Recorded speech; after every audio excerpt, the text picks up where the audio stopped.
if I'm asked, Dazed and Confused, Good Will Hunting, Yeah. what would come up first if somebody said, "Aren't you the guy?" or they would ask you about that movie in general?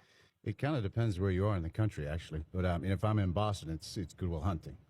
If I'm in New York, it's probably Higher Learning. Dazed and Confused, definitely in Austin. What was that like? I mean, how old were you doing Dazed and Confused? I was actually 17.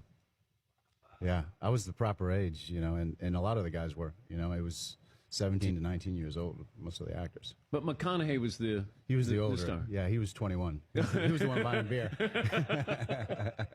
Who did you think would be a star from that cast?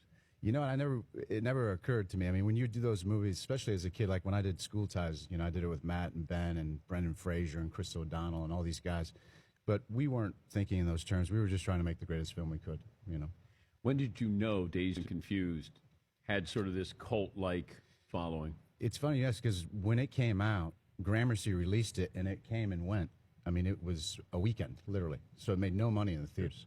But when I realized it was a real success, I was walking through Blockbuster back in the day, and it was attached to Fast Times at Richmond High. And I was like, oh, my God, Dazed and Confused and Fast Times together in a box cassette? That's when I was like, this is obviously doing very well as far as a cult classic,